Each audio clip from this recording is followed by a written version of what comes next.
Palavra de Deus. Eu amo a palavra de Deus. E nesse momento nós vamos prosseguir com o nosso Sermão da Montanha. Gente, a gente está quase acabando o Sermão da Montanha. Tem essa mensagem e na próxima a gente finaliza essa série que começou em dezembro do ano passado. Mas graças a Deus, Deus nos tem conduzido durante esses meses graciosamente. E o assunto que eu tenho para repartir com toda a igreja nesta noite é um assunto delicado, porque eu me lembro que há 2 domingos falamos também de um assunto tenso, delicado. Quem estava aqui vai se recordar, nós falamos sobre falsos profetas. E o assunto de hoje é tão delicado quanto, porque o tema da mensagem é falsos crentes.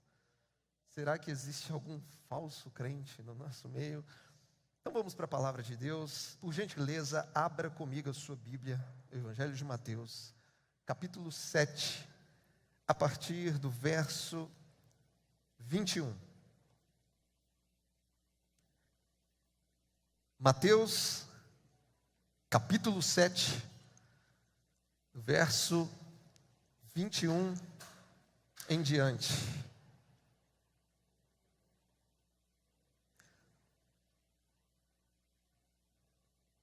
Todos encontraram? Amém? Vamos ler então. Palavras do nosso Senhor Jesus. Nem todo o que me diz Senhor, Senhor, entrará no reino dos céus, mas aquele que faz a vontade de meu Pai que está nos céus. Muitos naquele dia vão me dizer: Senhor, Senhor, nós não profetizamos em seu nome? Em seu nome não expulsamos demônios? Em seu nome não fizemos muitos milagres? Então lhes direi claramente: eu nunca conheci vocês. Afastem-se de mim, vocês que praticam o mal. Apenas até aí, feche os seus olhos por um instante. Pai, a tua palavra foi lida nesta noite e nós te suplicamos em unidade que o teu Espírito Santo fale aos nossos corações, Deus. Que a tua verdade possa nos constranger, nos confrontar, nos exortar e, acima de tudo, nos edificar, Pai.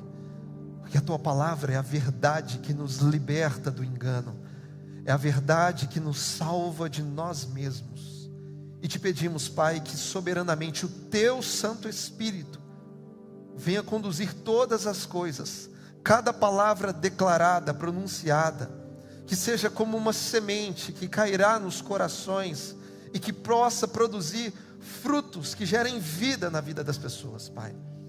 Esse é o nosso desejo como igreja, Pai, que saiamos desse lugar completamente transformados pela sua revelação que vem até nós nessa noite, Deus. Enche o nosso coração de esperança, transforma o nosso entendimento, muda o nosso caráter para a sua glória e que, para o louvor do teu nome, possamos ser crentes reais, verdadeiros, que vivem o seu evangelho, ó Pai, nesse tempo que se chama hoje. Assim oramos para a tua glória, em nome de Jesus Cristo. Amém e amém. Eu sou uma pessoa fissurada com quebra-cabeças. Amo. Pode até parecer uma contradição de termos, mas montar um quebra-cabeças descansa a minha cabeça. Eu amo, e quanto mais peças, mais eu me divirto. Há um tempo atrás, eu comprei um quebra-cabeças que tinha o desenho do quadro da Mona Lisa, mais conhecido como La Gioconda. E eu demorei alguns dias para montar. E ao terminar esse quebra-cabeças, eu solicitei um profissional que colocasse tudo aquilo que eu montei na moldura de um quadro. E meus irmãos, na minha opinião, o quadro ficou muito bonito. Ficou muito legal. Eu sou muito antenado nessas questões artísticas, desde o renascentismo e por aí vai. todas as vezes que eu olho para esse quadro que está lá na sala da minha casa, a imagem da Mona Lisa é parecida com a imagem do quadro original. O desenho se parece com o original. Os detalhes são parecidos com os detalhes originais. As dimensões do quadro, o tamanho é parecido com o original. As cores também são parecidas com o original. Contudo, apesar de se parecer com o original, não é o quadro original. Não é o quadro verdadeiro, porque todos sabemos que o quadro verdadeiro está lá no Museu do Louvre, em Paris, na França. Moral da história: parece, mas não é. E essa frase, ela serve perfeitamente para definir a vida de um falso crente. Parece, mas não é. Porque infelizmente isso também acontece em muitas igrejas locais. Pessoas que parecem ser cristãs, mas não são. Parecem que são salvas, mas não são. Parecem que são filhos de Deus, mas não são. Ou seja, parece, mas não é.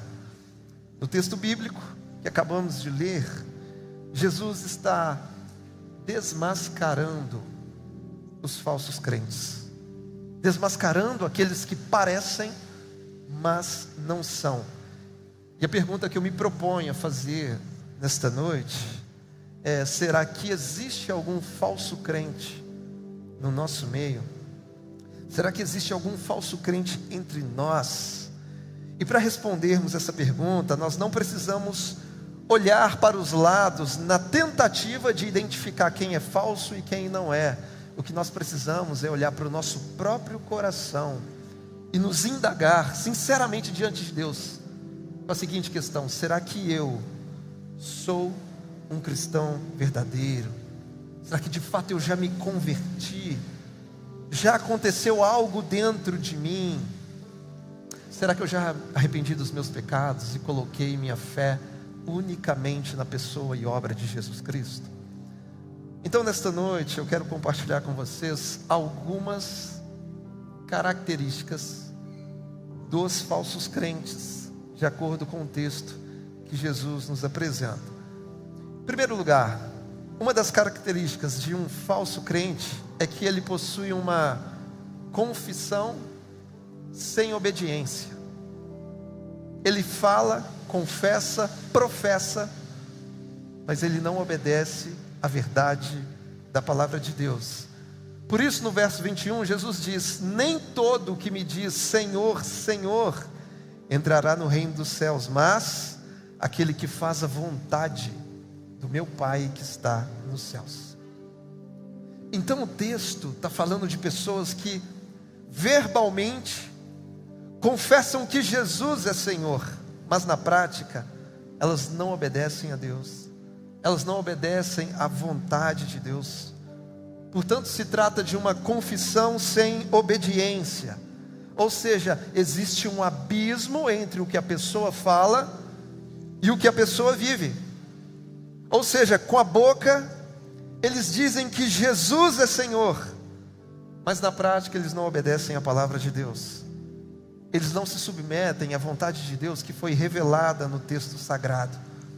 Com a boca eles afirmam que Jesus é o Senhor, mas no coração não houve conversão. Portanto, um falso crente, ele fala da boca para fora, porque tudo que ele fala, tudo que ele prega, tudo que ele canta, tudo que ele diz, provém de um coração ainda não regenerado, provém de um coração ainda não convertido. E tudo isso se encaixa perfeitamente na citação que Jesus faz a respeito do profeta Isaías, quando ele diz em Mateus 15: esse povo me honra com os lábios, mas o seu coração está longe de mim. É uma adoração da boca para fora, é uma falsa devoção ofertada por um falso convertido, um falso crente. Os falsos crentes, eles não possuem simetria de caráter. E eu já disse aqui uma vez que simetria é quando há uma relação de paridade, de igualdade entre duas partes. Ou seja, uma parte corresponde à outra com perfeição. Elas possuem a mesma qualidade, a mesma medida, quando sobrepostas. Portanto, simetria de caráter significa que as nossas ações devem corresponder às nossas palavras e vice-versa. Simetria de caráter é quando o nosso discurso combina com a nossa vida. No entanto, os falsos crentes não possuem simetria de caráter, porque com a boca ele diz que Jesus é Senhor, mas com a vida ele demonstra que é Senhor de si mesmo. Não é obediente à vontade de Deus, ele obedece apenas às vontades do seu próprio coração. E aqui eu faço um alerta: se a sua vida cristã não combina com as palavras que saem da sua boca, pode ser que você seja um falso crente. E quem tem que conferir isso é você mesmo. Porque em Romanos 14, Paulo diz que cada um vai prestar contas de si mesmo diante de Deus.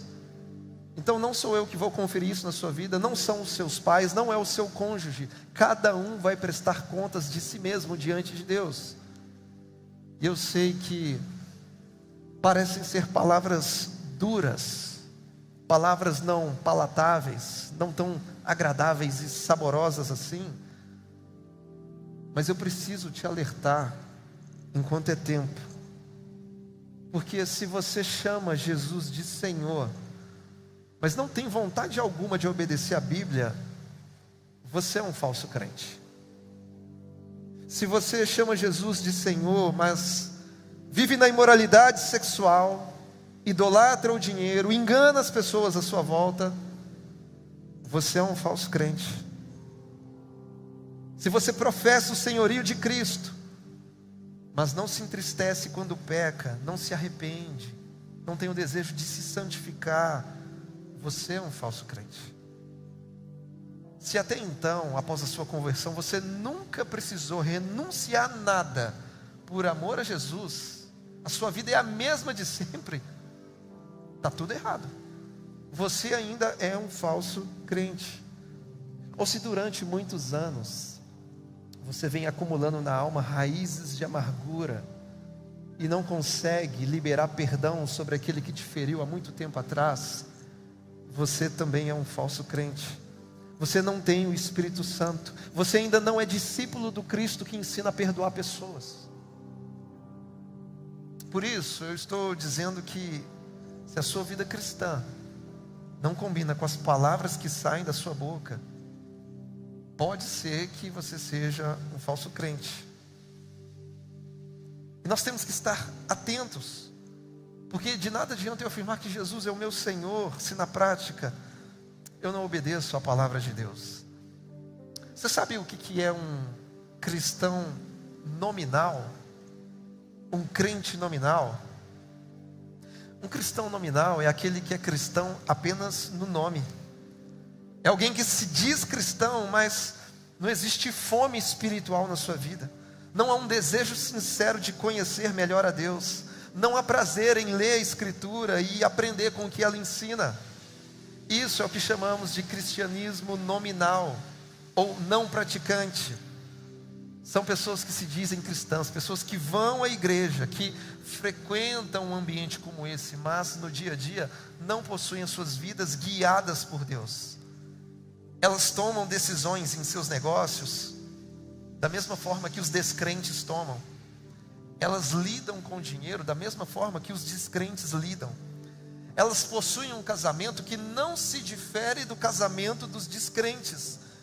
Então do que adianta a pessoa se dizer cristã, mas não dá nenhum sinal de cristianismo na sua vida diária? Portanto, todo cristão nominal é um falso crente, porque ele confessa a Deus com os lábios, mas o nega com a própria vida. É por isso que em Lucas capítulo 6, verso 46, Jesus está dando um recado para os crentes nominais, onde ele diz: por que vocês me chamam Senhor, Senhor, e não fazem aquilo que eu mando? Essa palavra de Cristo denota uma contradição.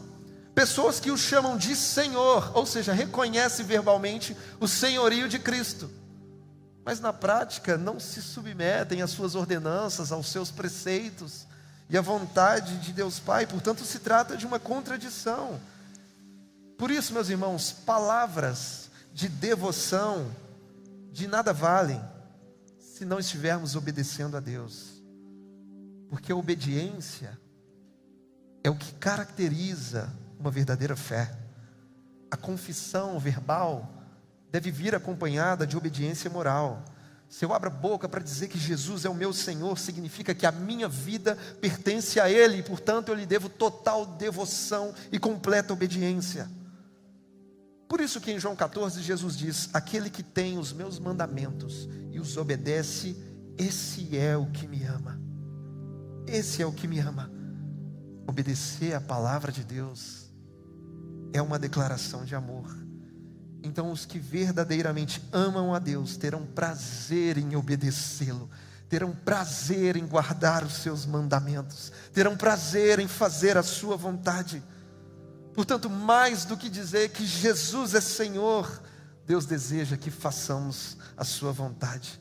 E a sua vontade é para que possamos buscá-lo de todo o nosso coração, até que a nossa santidade seja aperfeiçoada no temor que temos a Cristo.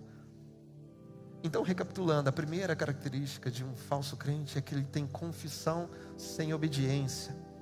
Fala muito, promete tudo e não entrega nada, como diz no futebol.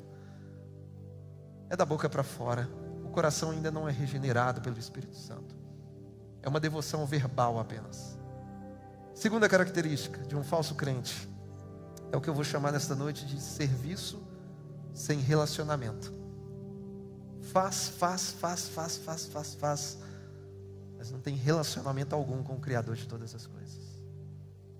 É muito comum acontecer na igreja local, a pessoa recém-chegada fala: pastor, eu quero fazer isso, quero fazer aquilo. Não, meu irmão, seja primeiro.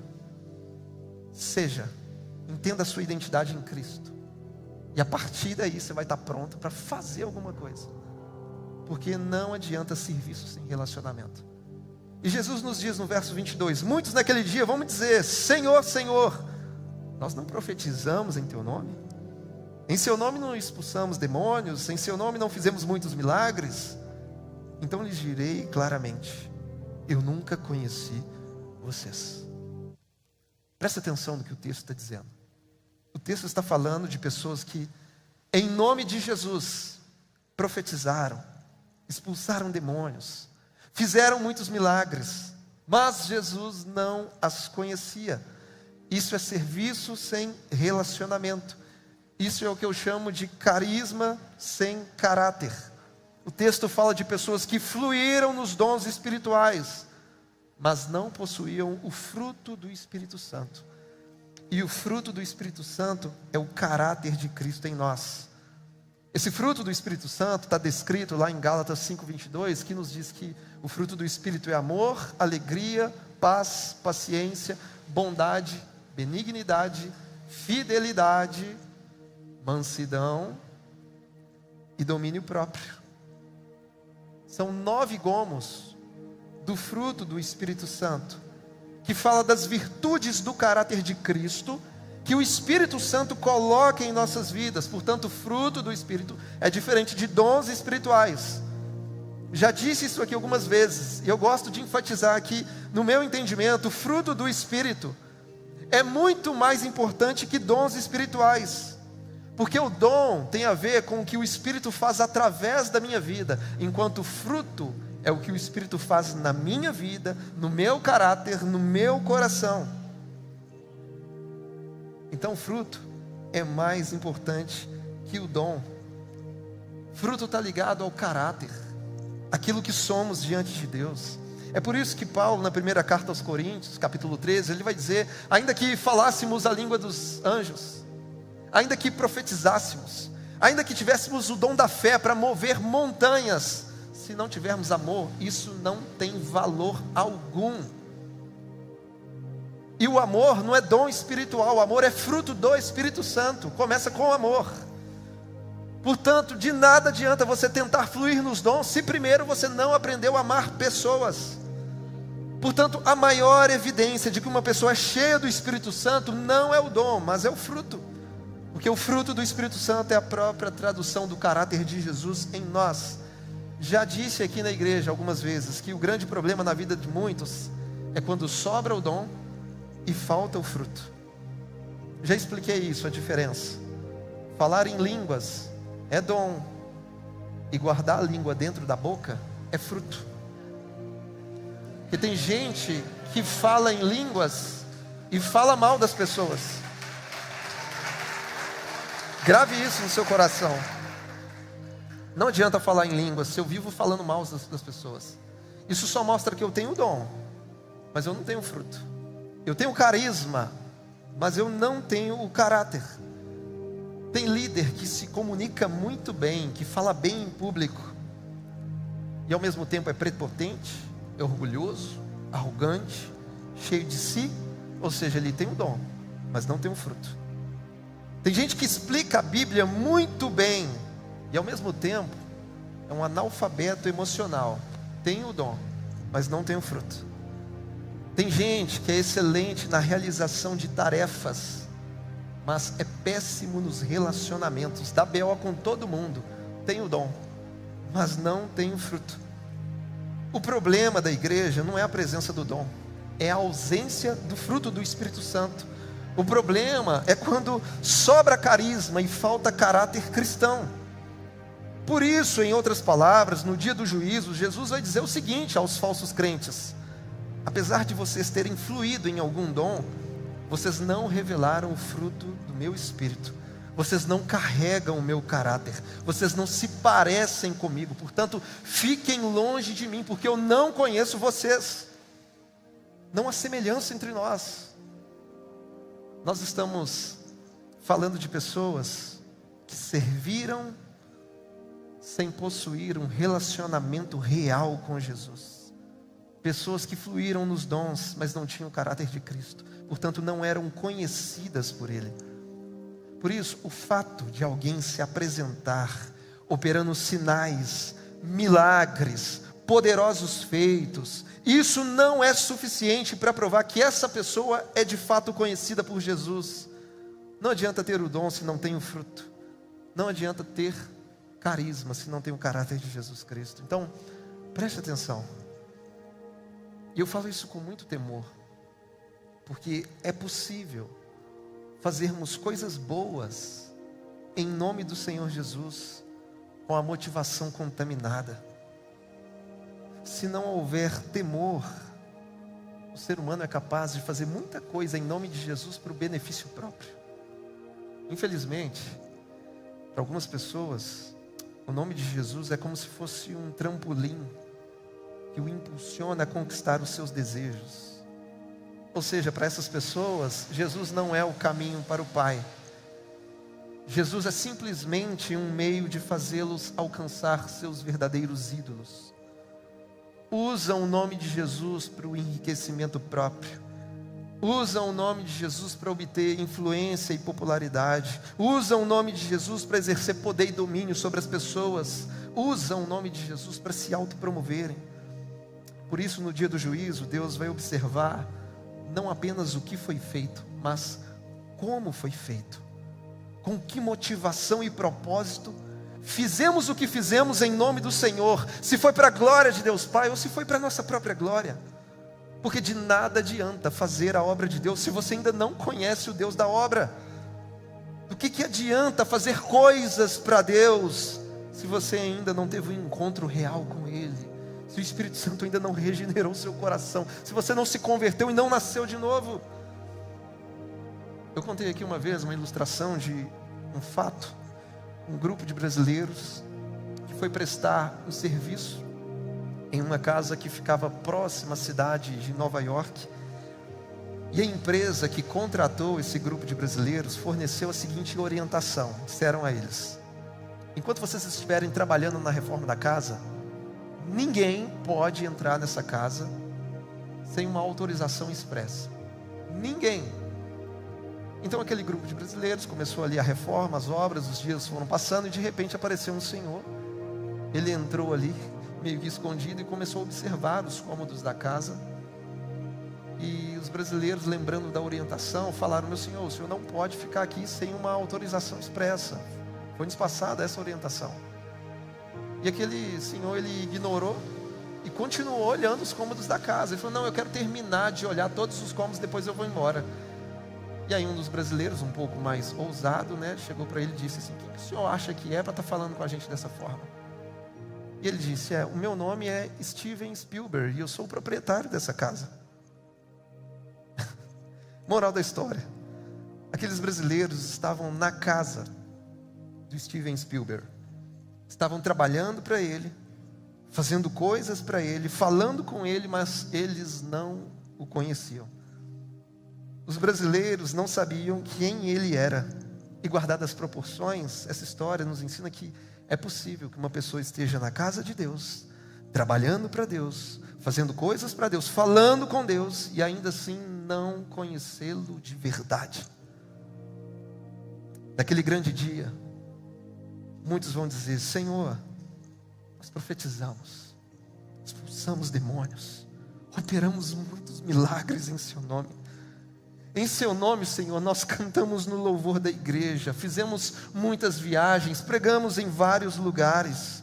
Em seu nome nós fizemos caridade, nós devolvemos o dízimo, nós frequentamos os cultos dominicais. Em seu nome, Senhor, nós colocamos versículos no Instagram.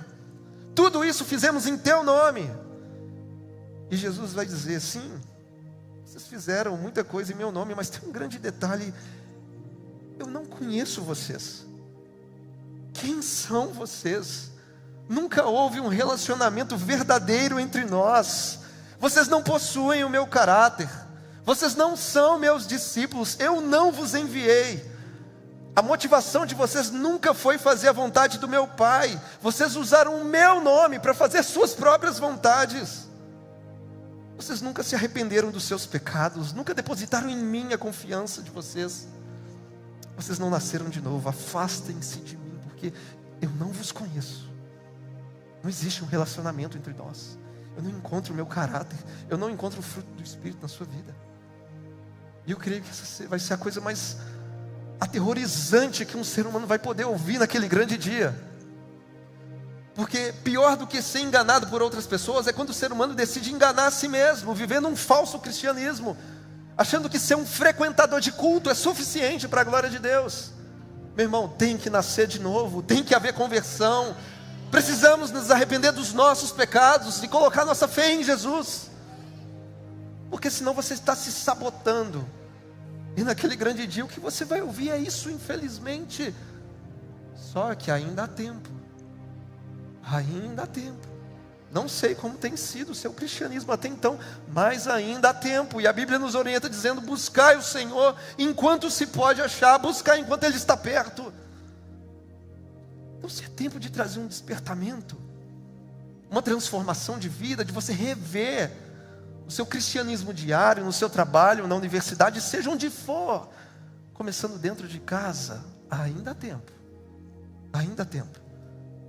Terceiro e último lugar, a Bíblia nos fala sobre o destino desses falsos crentes, que aponta para o juízo de Deus, onde no verso 23, parte B, Jesus vai dizer: afastem-se de mim, vocês que praticam o mal.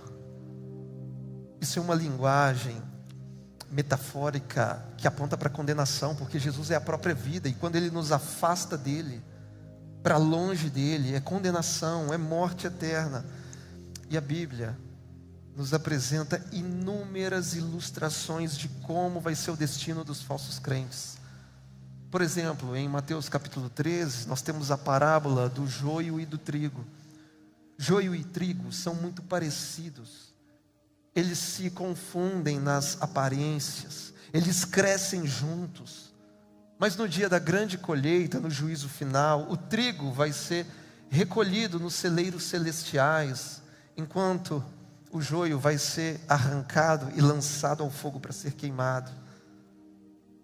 Joio e trigo são parecidos. eles têm linguagem de crente, eles levantam a mão para adorar. Então não nos compete agora fazer essa separação, porque quem vai fazer essa separação é o dono da colheita, que é Jesus. É Ele quem conhece os verdadeiros dos falsos, e naquele grande dia Ele vai fazer essa separação.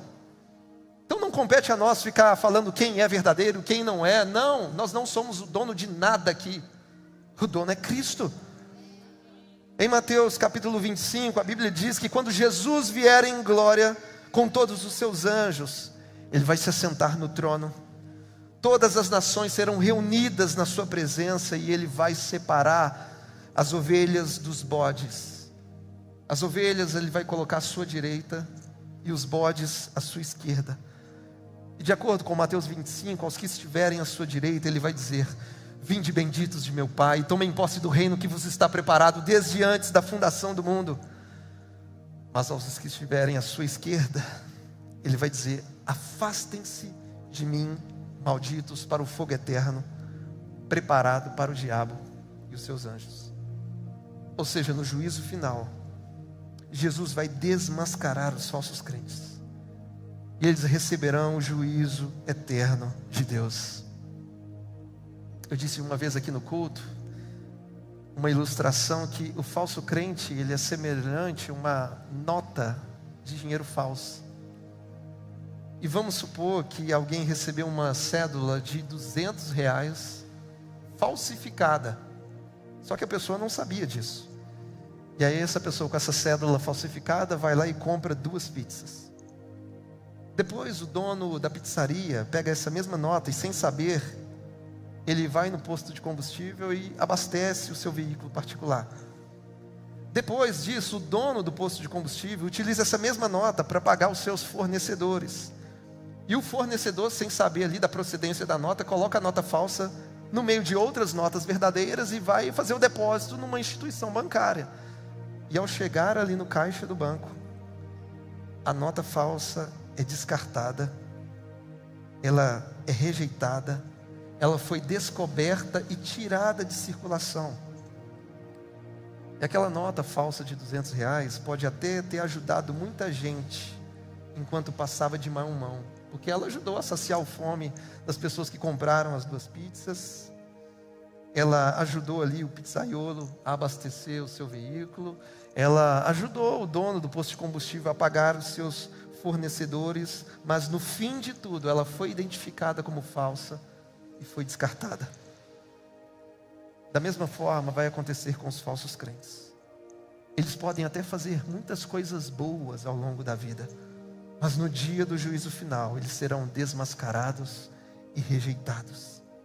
Receberão o juízo eterno de Deus e ouvirão de Cristo a declaração mais aterrorizante de todos os tempos: eu nunca conheci vocês, afastem-se de mim, vocês que praticam a iniquidade, vocês que praticam o mal. Eu quero encerrar essa mensagem perguntando para você: será que você é um cristão verdadeiro? É você quem tem que responder essa pergunta. Porque para entrar no reino dos céus não basta apenas ter uma confissão da boca para fora. Não basta apenas se mover no sobrenatural e operar sinais em nome de Jesus. Para entrar no reino dos céus precisamos verdadeiramente estar em Cristo. E quem está em Cristo naturalmente irá fazer a vontade do Pai que está nos céus. Somente quem teve o coração mudado pelo Espírito Santo de Deus pode dizer: Senhor, Senhor, de verdade. Portanto, a lição da mensagem para nós desta noite é a seguinte: cada um precisa examinar a si mesmo. Então faça uma leitura da sua vida, investigue o seu próprio coração, olhe para dentro de si nesta noite e se pergunte: será que eu sou um crente verdadeiro? Será que de fato eu já me converti? Me arrependi dos meus pecados? Será que o meu desejo mais intenso, profundo e sincero é fazer a vontade de Deus? Ou o meu verdadeiro desejo é sempre fazer minhas próprias vontades? Será que eu nasci de novo? Será que eu recebi uma nova natureza? Houve uma mudança dentro de mim? Ou a minha vida é a mesma de sempre e eu nunca renunciei em nada? Será que eu já fui selado com o Espírito Santo para o dia da redenção? Será que o Espírito Santo mora na minha vida? Ele habita no meu coração? Precisamos responder essas perguntas para sabermos se somos cristãos verdadeiros, verdadeiramente salvos, legítimos filhos de Deus. E mais uma vez eu digo, ainda há tempo. Ainda há tempo. E Paulo diz em Romanos 10, se com a tua boca você confessar Jesus como Senhor. Ah, pastor, mas os falsos crentes também confessam Senhor, Senhor. Só que o texto não para aqui. Não é apenas confessar. Paulo diz, se com a boca você confessar Jesus como Senhor, e em seu coração crer que Deus o ressuscitou dentre os mortos, você será salvo. Então não é da boca para fora, se crê com o coração. É a regeneração do Espírito Santo em nossas vidas. Por isso Jesus diz no Evangelho de Marcos, o tempo está cumprido, o reino de Deus está próximo, arrependam-se e creiam no Evangelho. Não se esqueça disso nessa noite. Ainda há tempo de mudar muita coisa na sua vida. Talvez você já tenha a convicção de que é um cristão verdadeiro, mas a sua vida está bem distante de fazer a vontade do Pai. Quem sabe essa noite é um start, é um recomeço de Deus, para você mudar a sua vida por completo. Porque ainda há tempo. O Senhor ainda está perto. Não deixa para a semana que vem, não deixa para o mês que vem. Não espera uma tragédia bater a sua porta. Ei, ainda dá tempo. Ainda dá tempo. Se você puder ficar de pé no seu lugar e fechar os seus olhos.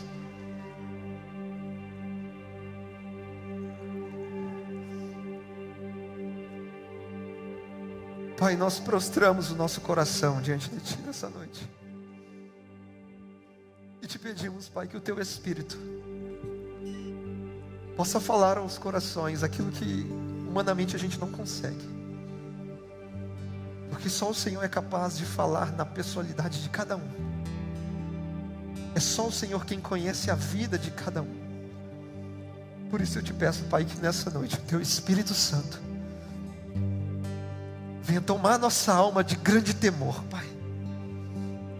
Que o Teu temor invada o nosso coração. E que o Senhor, Pai, venha nos impulsionar a abandonar essa vida de falsidade. Que o cristianismo, que a verdadeira fé seja demonstrada na nossa vida diária, nas pequenas coisas. Porque quem não é fiel no pouco, jamais vai ser fiel no muito, Pai.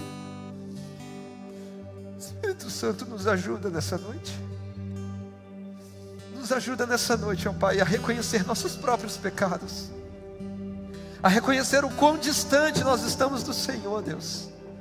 Por isso eu te peço que o Senhor venha restaurar corações nessa noite, que o Senhor venha salvar famílias nessa noite, Pai, e que o nosso cristianismo seja autêntico, seja verdadeiro diante de Ti, Pai, porque naquele grande dia nós não queremos nos afastar de Ti, Pai.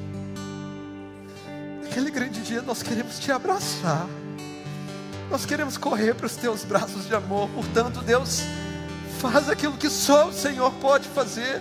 Convence-nos, transforma-nos, muda o nosso entendimento, Pai. É o que nós te pedimos nessa noite.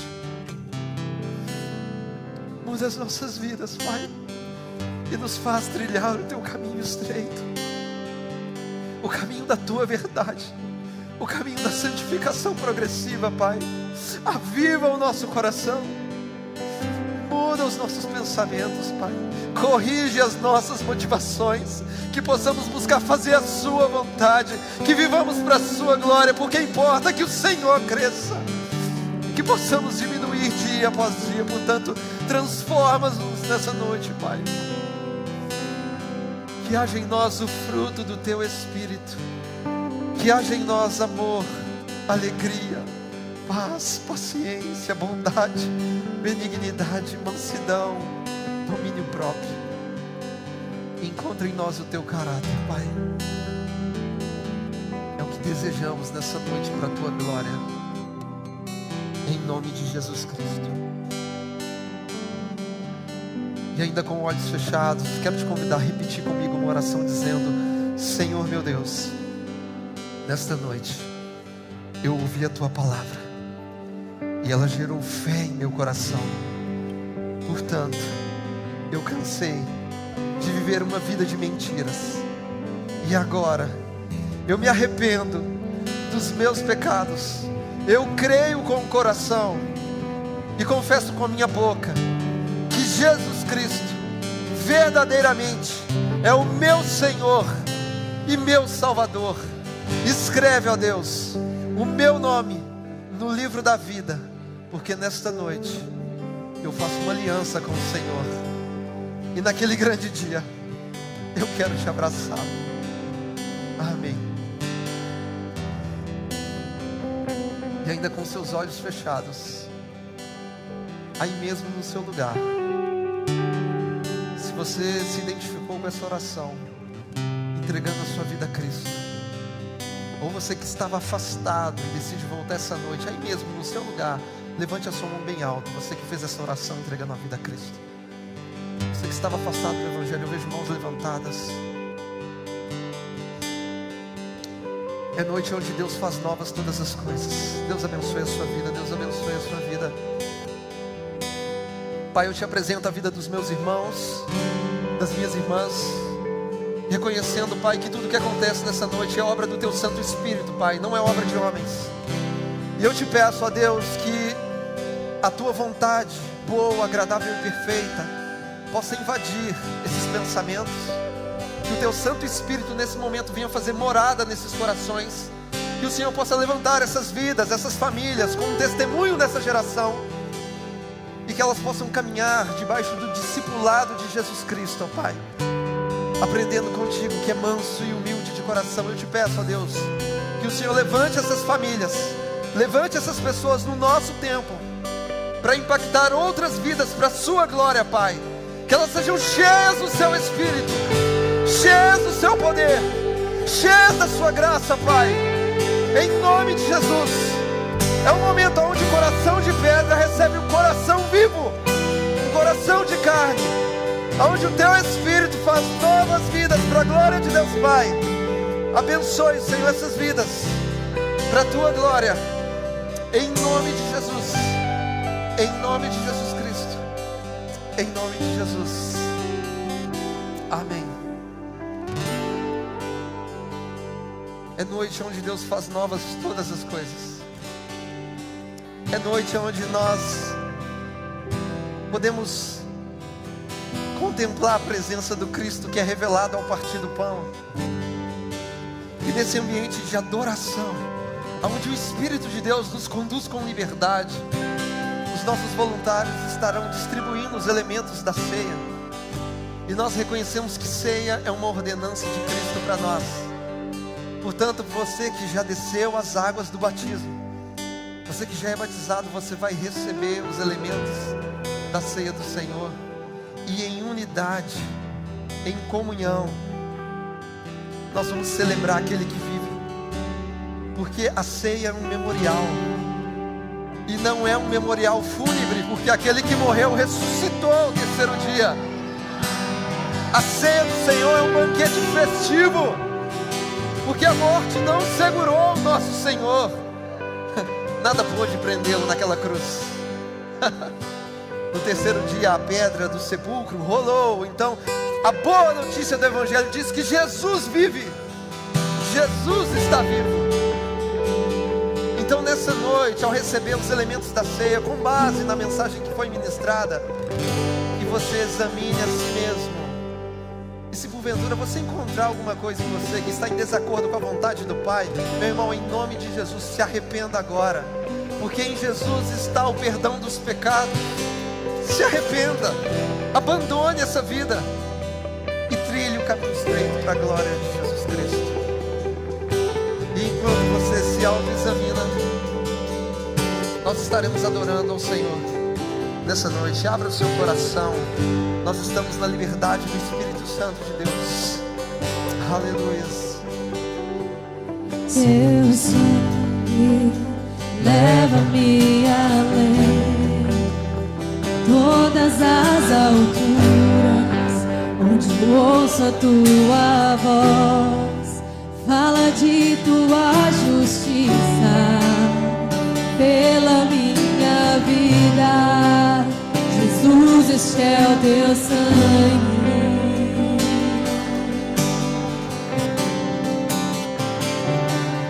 A cruz mostra a tua graça, fala do amor do Pai, para nós caminho para Ele, onde eu posso me achegar somente pelo sangue.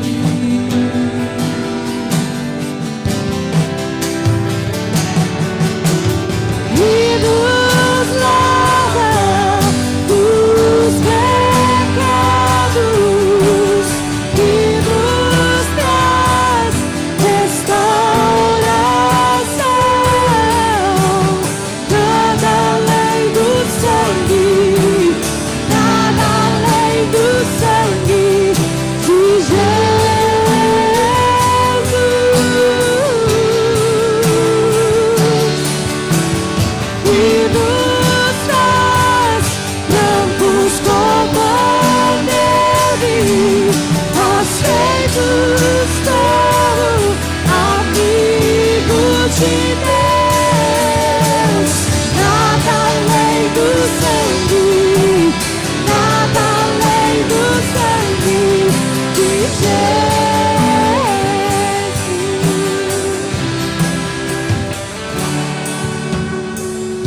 recebi do Senhor, o que também lhes entreguei, que o Senhor Jesus, na noite em que foi traído, pegou um pão e, tendo dado graças, o partiu e disse: isto é o meu corpo, que é dado por vocês, façam isto em memória de mim.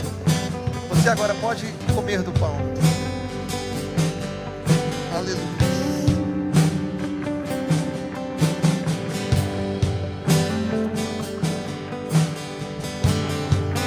Aleluia.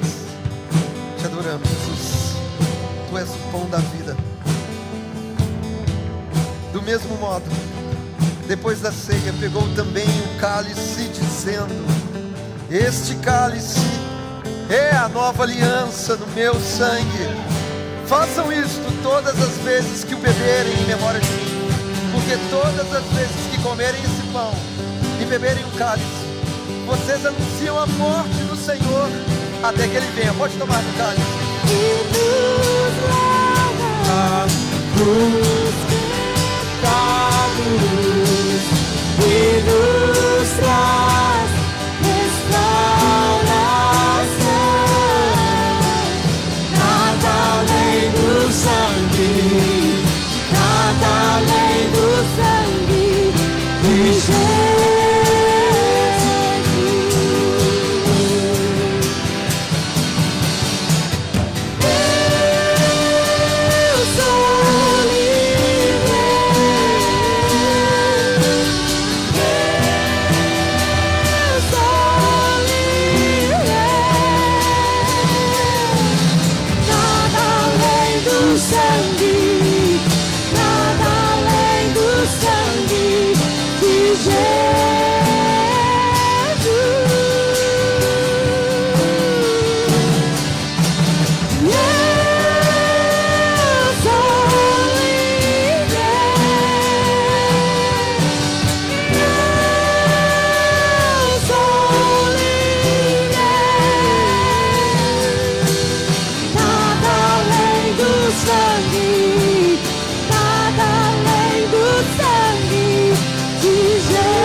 reconhecemos, Pai, que a liberdade que temos foi conquistada pelo Senhor na cruz do Calvário, ó Deus. Nós reconhecemos que se hoje temos vida, foi porque o Senhor se entregou por amor a nós, Pai. Nós não abrimos mão dessa liberdade, Pai. E que dia após dia, o Teu Espírito venha nos fazer fluir dentro dessa liberdade. Porque nós não estamos mais presos ao pecado, não estamos mais presos ao nosso passado, não mais presos à religiosidade, mas em Ti somos livres, Pai, e desfrutamos de uma vida verdadeira, Pai. Por isso nós Te damos graças. Nessa noite, como igreja, nós Te louvamos, Pai, pela Tua obra redentora, pela Tua graça salvadora, pelo Teu amor que nos envolveu e nos atraiu para esse ambiente de comunhão. Por isso nós somos livres.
Obrigado pelo Seu favor.